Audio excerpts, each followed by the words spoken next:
Bonjour à tous, je suis Mélanie. Avant tout, je remercie Isabelle qui m'a invitée à témoigner.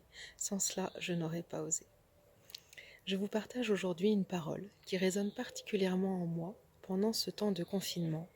Ces 2 mois où les liens familiaux prennent une dimension nouvelle, soit une redécouverte et plus d'intimité avec les membres de mon foyer, ou à l'inverse, la blessure de ne pouvoir accompagner mon papa qui est malade à Lille.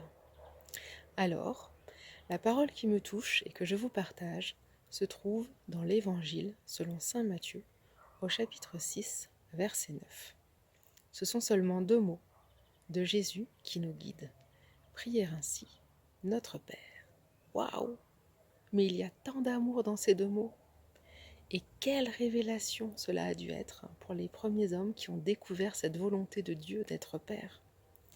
Cette volonté d'une relation basée sur la confiance absolue, comme quand nous étions petits, cet amour total, avec la certitude de toujours trouver accueil et écoute bienveillante.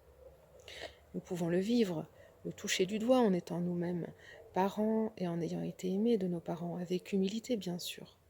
Mais quelle chance, ce Dieu d'amour qui veut être proche de nous. Et le nôtre de notre Père, lui aussi me bouscule. Dieu est Père de tous, hommes et femmes sans distinction. Tous, et cela a bien sûr des incidences. Ayant des enfants, je ressens cet amour immense, inconditionnel et à la fois particulier pour des personnes si différentes. Il est évident que Dieu ne pourrait aimer plus certains de ses enfants et d'autres moins.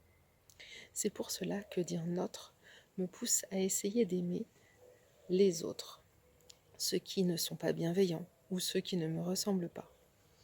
Et il est fou de comprendre que cet effort découle de son amour, et c'est si évident. Voilà, j'aime prononcer ces 2 mots, Notre Père, en savourant au fond de moi cet amour paternel qui ne cessera jamais. J'ai à mon tour invité Émilie et Marie qui nous ont offert leur témoignage. Merci.